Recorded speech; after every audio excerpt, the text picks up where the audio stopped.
Olá meninos, fazendo mais um vídeo aqui para vocês. A partir do inciso 59 da nossa Constituição, do artigo 5º da nossa Constituição Federal. Lembrando que ele tem 78 incisos, já estamos chegando quase no final, tá certo? O inciso 59, ele vai falar sobre ação penal privada subsidiária. O que é ação penal privada subsidiária? Turma, vamos lá. Nós estamos falando sobre ação penal, né? Nós estamos falando sobre processo penal.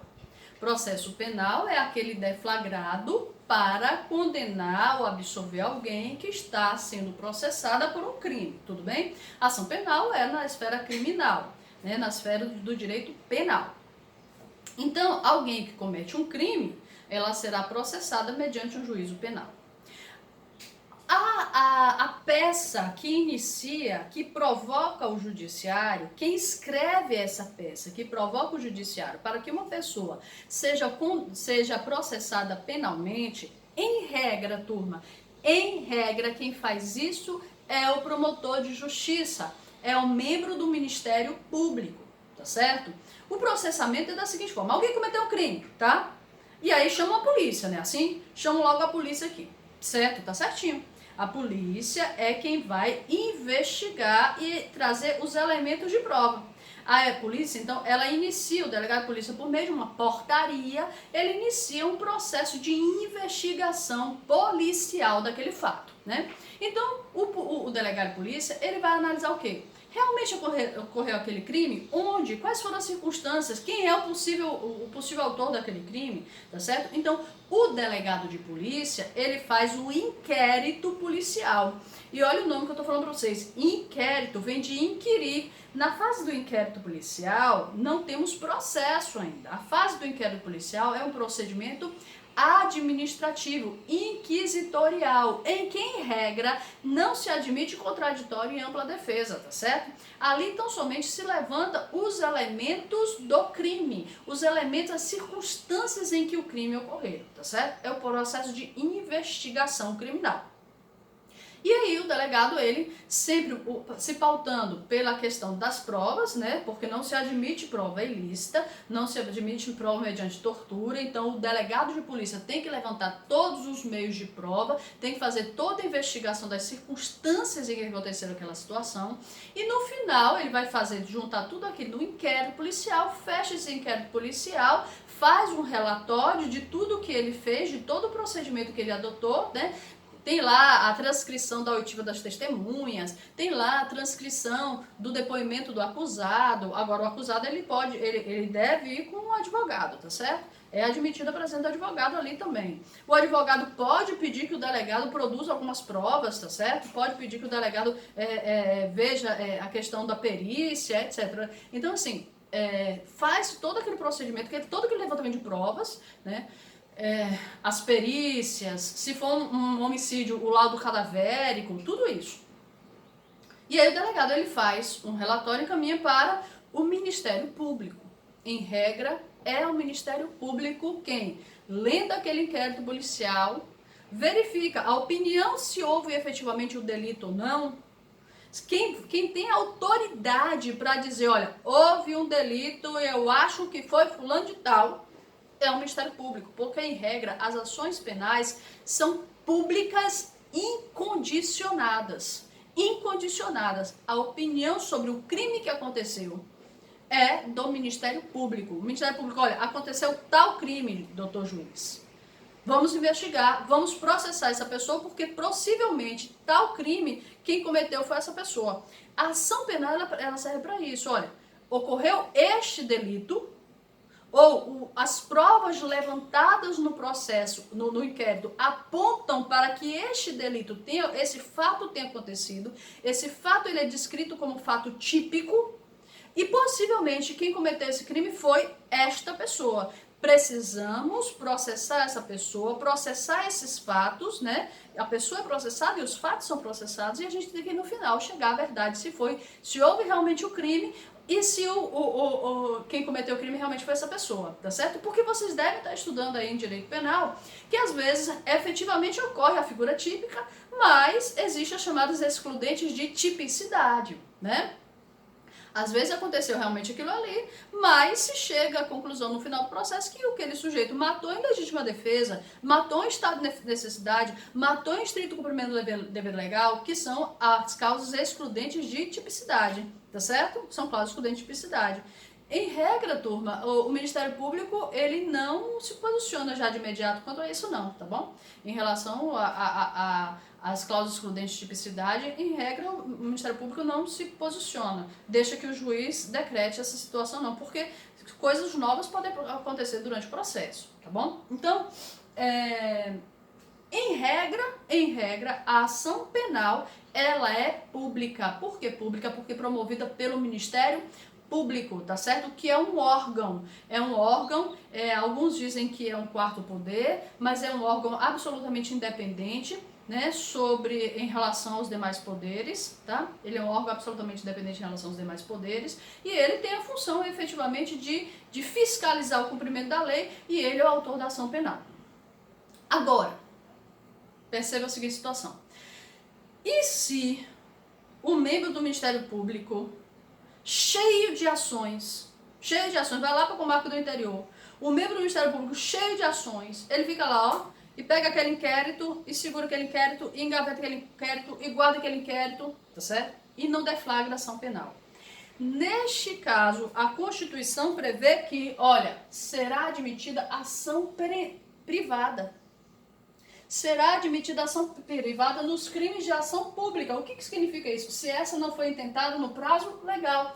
Se o membro do Ministério Público não deflagra ação penal, não oferece a denúncia dentro do prazo legal, a vítima ou o representante da vítima ou o ofendido pode ele fornecer a peça inicial e pedir ao juiz para que inicie o processo, se instaure o processo, tá certo? O nome é queixa, né? Oferecer a queixa. Queixa é isso, é o início da ação penal promovida pelo ofendido, pela vítima, tá certo?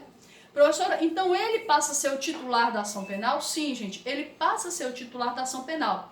Todavia, o Ministério Público ele pode retomar para si a titularidade da ação penal em qualquer momento do processo, né?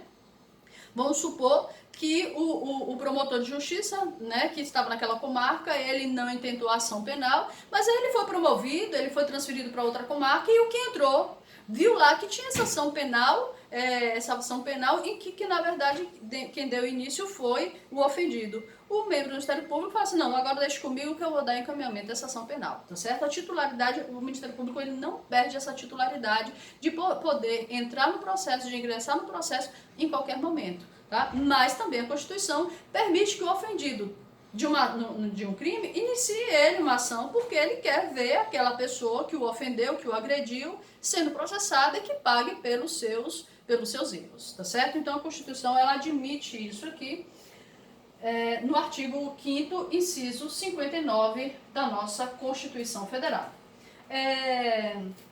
Agora, turma, o nome dessa ação é ação penal privada subsidiária da pública. Então, quando vocês ouviram essa expressão, ação penal privada subsidiária da pública, é essa ação penal em que o ofendido ele iniciou o processo, né, em vez do Ministério Público, tá bom? Agora, também, gente, não cabe, aqui é uma questão importante, não cabe ação penal privada subsidiária da pública se o membro do Ministério Público, ao receber o inquérito policial, ele solicitou o arquivamento do processo, tá? Se ele solicitou o arquivamento é porque ele entendeu ali que não é caso de ação penal, né? De ação penal. Agora, a parte ela pode pedir o desarquivamento do processo e quem determina isso é o chefe do Ministério Público no Estado. Ou se for uma ação da União, o chefe do Ministério Público da União, tá certo?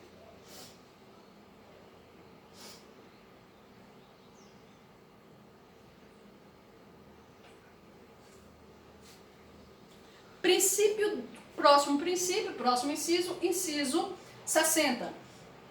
A lei só poderá restringir a publicidade dos atos processuais quando a defesa da intimidade ou o interesse social o exigir. Turma, olha só.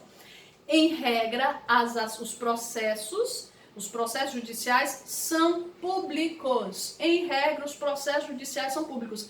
Tanto que são públicos que vocês vão estagiar e vocês podem entrar na sala. Vocês podem entrar na sala da audiência. Vocês podem assistir às audiências. Não há problema algum vocês assistirem às audiências. Agora, existem casos em que, em razão da defesa da intimidade, normalmente, gente, as ações de família, as ações de reconhecimento de paternidade, que é uma defesa da intimidade das partes, o juiz pode restringir a publicidade dos atos.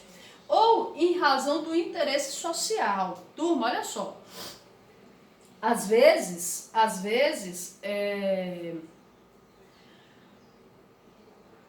nos crimes de grande repercussão social, né? Principalmente quando a gente tem, vou pegar aqui um exemplo, né? No caso da Isabela Nardoni, aquele caso dos Nardoni, o júri lotou. O juiz não é obrigado a botar nenhum telão, porque todos os estagiários da cidade querem assistir aquilo ali. O juiz não é obrigado a botar um telão. Já vi casos em que o juiz botou telão do lado de fora para o povo acompanhar o julgamento da pessoa, tá certo? Mas, a depender da situação de interesse social, né, o juiz ele pode restringir a publicidade dos atos.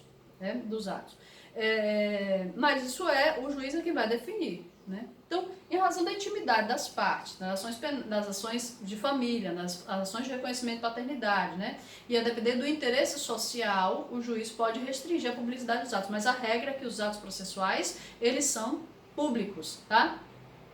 Retomando essa questão das ações penais, antes do tribunal do júri, antes de chegar ao júri, eu já falei com vocês sobre isso, o processo, existe uma fase pré-júri, existe uma fase processual pré-júri. E nessa fase processual é que o juiz vai fazer o chamado saneamento do processo, vai recolher as provas, vai analisar as provas que foram produzidas, vai produzir novas provas, porque todas aquelas provas que foram feitas pelo delegado de polícia, lá durante o inquérito policial, elas devem ser refeitas no processo. É isso mesmo, turma. Todas aquelas provas que foram produzidas lá pelo delegado, elas devem ser refeitas durante o processo. Aquelas testemunhas, elas vão ser ouvidas novamente perante o juiz. Né? O réu vai ser ouvido novamente perante o juiz. Por quê? Porque lá no inquérito, lembra que eu falei com vocês, no inquérito não se admite o contraditório da ampla defesa. Aqui perante o juiz, no processo, se admite o contraditório da ampla defesa.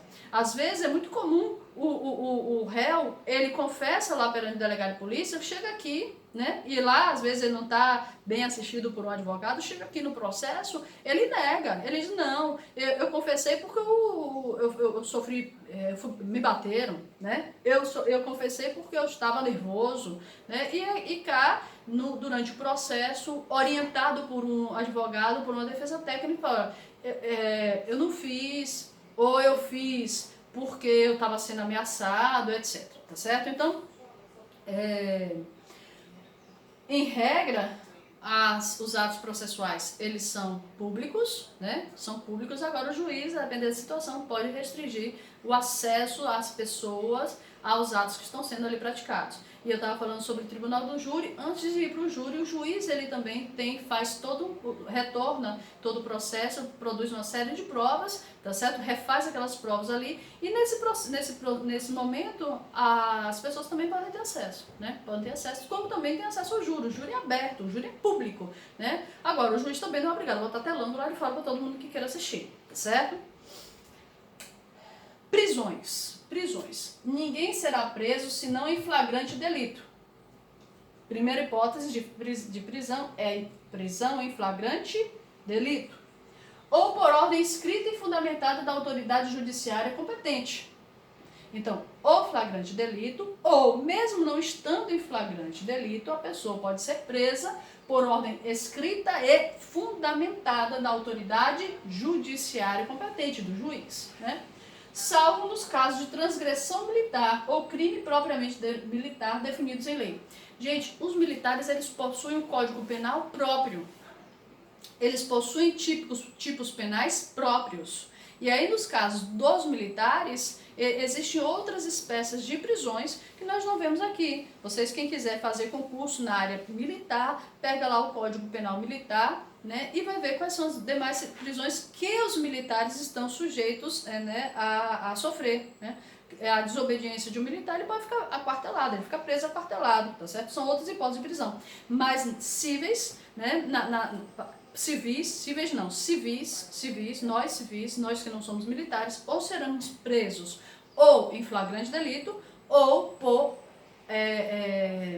mediante uma ordem judicial, Uma vez preso, gente, a prisão de qualquer pessoa e o local em que ela se encontre deve ser comunicado imediatamente ao juiz competente, lembramos, já falamos sobre o juiz competente no último vídeo, e à família do preso. Ou uma pessoa por ele indicada. Então, quando uma pessoa ela é presa em flagrante ou por ordem judicial, qualquer uma das duas hipóteses, ou flagrante ou ordem judicial, esta prisão ela tem que ser comunicada imediatamente por quem efetuou. Tem que comunicar imediatamente ao juiz. Olha, conduzir fulano de tal para a delegacia. Tem que comunicar ao juiz, tá certo? A pessoa que foi conduzida tem o direito de pedir para que se comunique onde ela está, né?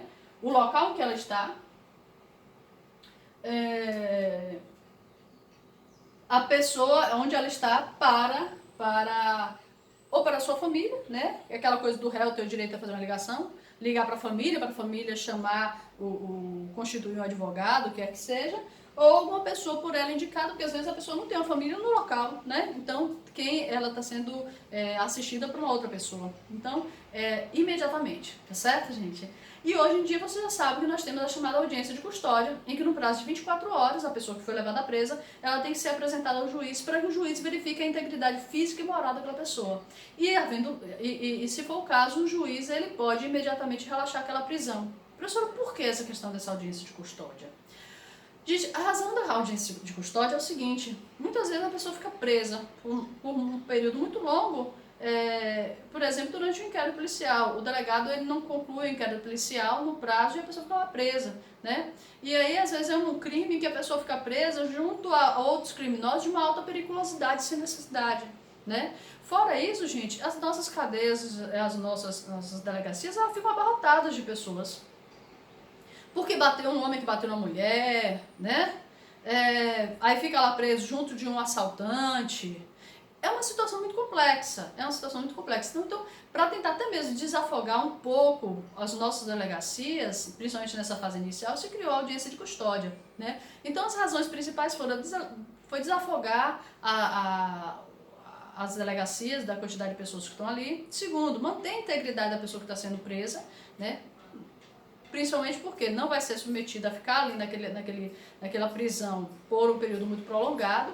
E segundo, porque a audiência de custódia ela vai ser levada perante um juiz que ele vai analisar se aquela pessoa sofreu alguma tortura, né? Se aquela pessoa está muito machucada, o que é que seja, e se é caso realmente de relaxar a prisão e a pessoa... E a investigação criminal, né? A investigação criminal ocorrer com a pessoa livre. Que ela não precisa ficar detida, seja porque ela não é um perigo para ela mesma ou para a sociedade, tá certo? E esse inciso, gente, o 62, ele surgiu no nosso direito na partir da Constituição de 88, principalmente porque antes, lembre que a gente saiu de um período de ditadura. Né? E na ditadura, simplesmente a polícia pegava, carregava a pessoa e ninguém sabia para onde é que ela ia, para onde é que ela estava, para onde é que ela deixou de estar. Inclusive, o atual presidente da República estava falando que o pai do atual presidente da OAB, ninguém sabia onde o presidente da OAB, o pai do presidente da OAB estava, e o presidente da República falou assim, ele está em tal local, né? E ninguém sabia onde o sujeito estava. Na verdade, o pai do atual presidente da OAB, ele foi levado pelos militares, foi torturado, foi morto e acabou, né? E o presidente da República disse que sabia onde o pai dele estava, foi por isso que teve toda aquela situação constrangedora, tá certo? O preso será informado dos seus direitos, né? Entre os quais o de permanecer calado, porque ele não é obrigado Ele tanto pode se manifestar para se defender, né, a autodefesa, como ele tem o direito de ficar calado, porque ele não pode, não é obrigado a produzir provas contra ele mesmo, ele não é obrigado a confessar, ele não é obrigado a dizer onde é que ele escondeu o cadáver, ele não é obrigado a fazer nada, tá certo? Ele tem o direito constitucional de ficar calado. E ele tem o direito à assistência da família de advogado, né? É aquela história, você tem direito a permanecer calado, tudo que você disser poderá ser utilizado contra você no tribunal, você tem direito a uma ligação para a sua família, para o seu advogado, porque todos têm direito à defesa técnica. O inciso 64, o preso tem o direito, olha só, esse aqui é engraçado, né? A identificação dos responsáveis por sua prisão e por seu interrogatório policial. O preso tem o direito de saber quem foi que prendeu ele. Sargento Siqueira, Tenente Santos, ele tem o direito de saber quem são aquelas pessoas que estão levando ele. E tem o direito de saber quem é a pessoa que está interrogando ele. Está na Constituição e eu ensino a teoria. Na prática a gente sabe que não é assim. Imagina você conduzir Fernandinho Beiramar e falar assim, olha, eu sou o Sargento Siqueira, estou carregando o senhor para a delegacia para responder pelo crime tal, tal, tal. Quem é o policial que vai fazer isso? Nenhum, gente. O nosso Estado ele não consegue garantir a segurança da família do policial. Não é verdade? Lembrando vocês que eu ensino a teoria na prática, isso que normalmente não acontece, na prática, durante as blitz e abordagens policiais, o que eles fazem? Eu já ouvi, aqui entre nós, né, tá gravado, mas na prática isso não acontece, não. E não estou condenando os policiais por conta disso, não, porque a gente sabe que o nosso Estado ele não consegue garantir a segurança nem do policial, nem da família dele. Mas, na teoria, é isso aqui. E na teoria, os policiais eles deveriam identificar-se aquela pessoa que eles estão conduzindo, tá bom? A prisão ilegal. O que seria a prisão ilegal? É aquela prisão sem ordem judicial ou aquela prisão que não ocorre em flagrante delito, né?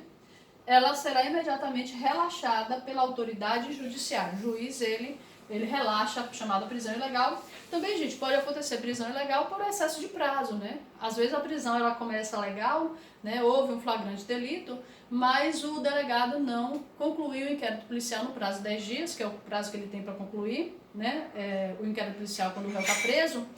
E ele também não pediu prorrogação, ou pedindo prorrogação o juiz não deu e a pessoa ficou presa. Então, às vezes a prisão ela começa legal e acaba se tornando ilegal, normalmente por excesso de prazo. Ficou preso por um tempo e o delegado não concluiu o inquérito policial, o cara está preso. Essa prisão dele ela se torna ilegal, tá bom?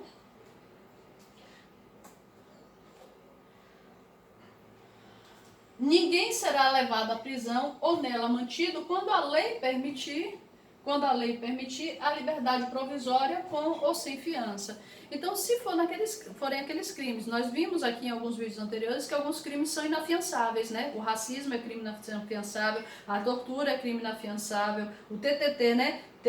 Tortura, terrorismo, tráfico de entorpecentes são crimes inafiançáveis, né? O racismo é um crime inafiançável. Então, ninguém será levado à prisão ou nela mantido quando a lei admitir liberdade provisória com ou sem fiança. Então, se a lei permitir, né? Se a lei permitir a liberdade provisória, seja com pagamento de fiança, seja sem o pagamento de fiança, a pessoa não vai ser mantida presa, né? Sempre o juiz deverá arbitrar a fiança e a pessoa responderá pelo processo em liberdade, tá certo? Sempre que a lei permitir que a pessoa responda pelo processo em liberdade. Existem casos que nós vimos que os crimes hediondos, nesses casos que é previsto na Constituição, em que a Constituição é clara e expressa não se admite fiança, sendo presa, a pessoa tem que responder presa, tá certo? Não haverá prisão civil por dívida. Gente, ninguém no Brasil vai ficar preso. Ninguém no Brasil vai ficar preso porque está devendo. Ninguém no Brasil fica preso porque está devendo. É uma pena, mas não pode, tá certo? Não pode. Salvo o responsável pelo inadimplemento voluntário e inexcusável de obrigação alimentícia. Gente, daqui para cá vocês esqueçam, tá?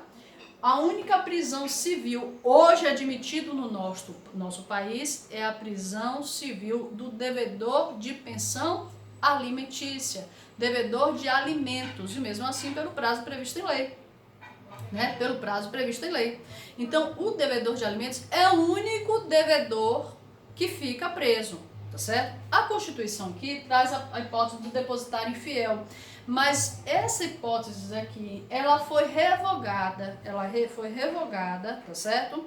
Apesar de estar aqui, a palavra certa não seria nem revogação, mas o STF já não entende mais que o depositário infiel ele possa ser preso em razão do Pacto de São José da Costa Rica, que nós assinamos e nós somos signatários. E o Pacto de São José da Costa Rica, ele retirou a possibilidade do depositário infiel ser preso, que é uma espécie de prisão civil. Então, como nós assinamos o Pacto de São José da Costa Rica, e o STF já se manifestou nesse sentido, o STF diz, olha, não se aplica mais a possibilidade da prisão do depositário infiel, tá certo? Hoje, prisão civil somente do devedor de pensão alimentícia.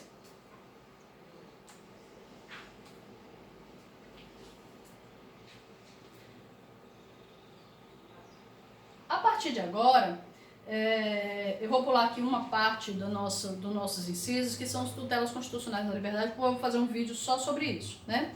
Já estamos chegando aqui nas fases finais. O inciso 74, né, fala os seguintes, vão falar sobre as prestações estatais. Observe que eu pulei do inciso 67, né, 67 já para o 74. Já estamos acabando com os direitos fundamentais. E eu vou fazer um vídeo só sobre as garantias fundamentais, tá certo? Que são esses incisos aí intermediários. O inciso 74 traz o seguinte: o Estado prestará assistência jurídica integral e gratuita aos que comprovarem insuficiência de recurso. Qual é essa prestação jurídica integral e gratuita aos que comprovarem insuficiência de recurso? É a prestação jurídica dada pelas defensorias públicas. Naquelas comarcas em que nós não temos defensores públicos, são nomeados, em regra, os advogados dativos, e em caso de ações que envolvam menor, o Ministério Público ainda porque ele era antes da Constituição de 88, autorizado a manejar as ações cíveis envolvendo menores, tá certo? Então, naquelas comarcas em que eu não tenho defensoria pública, o Ministério Público ainda é autorizado a manejar as ações relacionadas a menores, tá certo? Menores que não tenham comprovarem insuficiência de recursos, tá bom? Há também outra prestação estatal garantida pela Constituição.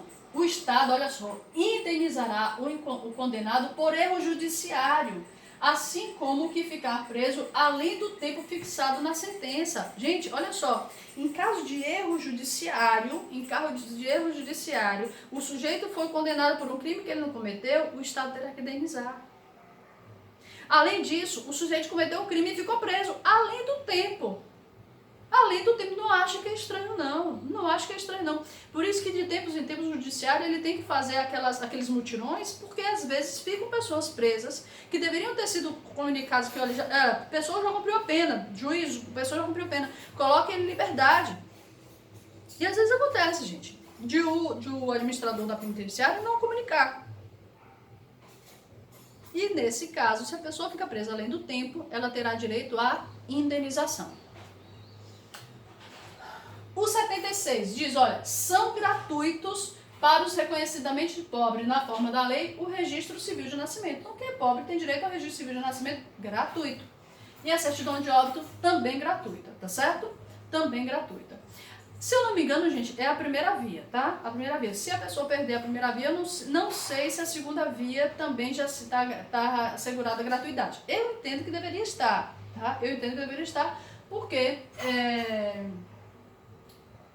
a Constituição não faz restrição. A Constituição não fala a primeira via, a segunda via. Então, a pessoa que é pobre, ela tem direito gratuitamente ao registro civil de nascimento e à certidão de óbito.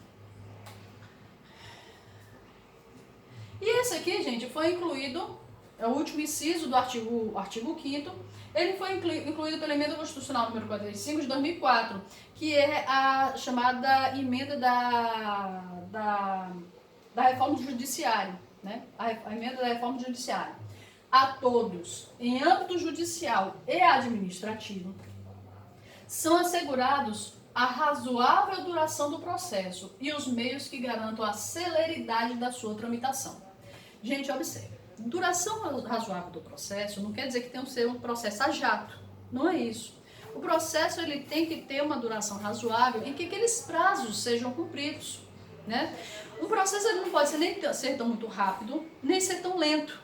A gente sabe que existem processos, principalmente ações civis, que tem aí 30 anos, processos criminais que tem aí não sei quantos anos. Sendo que para os processos criminais, principalmente, a gente tem a possibilidade de prescrição do crime, né? Prescrição do crime, prescrição da pena, né? Mas em todo mundo, tanto na esfera judicial quanto na esfera administrativa, é garantido a celeridade. O processo, ele tem que ser, tem que ter o seu tempo normal, o seu tempo respeitado, né? Nem tão rápido, nem tão devagar. Professora, por que não tão rápido, nem tão devagar? Gente, porque hoje em dia a gente tem muita atuação da mídia, né? A mídia, ela às vezes fica muito em cima, principalmente em algumas ações criminais, e que a pessoa já entra no processo condenada. Independente das provas que foram levantadas judicialmente, a pessoa já entra no processo condenada. E aí, às vezes, é necessário, muitas vezes, baixar um pouco aquele clamor, né? Para que a gente analise o caso com uma cabeça mais fria, analise o caso com uma cabeça de uma forma mais legal, tá certo? Legal no sentido de observando a legalidade, observando a lei, para que a gente, no momento, principalmente o juiz, na hora de dosar a pena, leve em consideração as circunstâncias reais do fato, as circunstâncias reais do agente e aplique uma pena justa. E não aquela pena pelo clamor da sociedade, principalmente por meio da mídia. Porque se for deixar para a nossa sociedade, se for deixar para a mídia, em determinados crimes a pena seria de morte. Não é verdade? Então, assim, o processo ele tem que ter uma certa celeridade. Todavia, gente, ele também não pode ser tão moroso, né? Nem tão rápido, nem tão moroso. Tá bom? Professora, com isso, gente, a gente termina aqui de falar um pouco sobre os direitos previstos na nossa Constituição. Agora eu vou falar um pouco sobre os últimos parágrafos do artigo 5º. Primeira coisa, gente, esses direitos e garantias, eles são taxativos? Turma, o STF já foi muito claro, disse que esse rol do artigo 5º, olha só, é exemplificativo. Nós temos uma série de outros direitos e garantias fundamentais previstos em toda a Constituição, né? A gente tem, por exemplo, o princípio da anterioridade eleitoral, né? Tem o princípio da anterioridade tributária, que está lá no artigo 150 da nossa Constituição Federal. Então, existe uma série de outros direitos e garantias fundamentais que estão espalhados na nossa Constituição, e isso, quem já se determinou sobre isso foi o STF.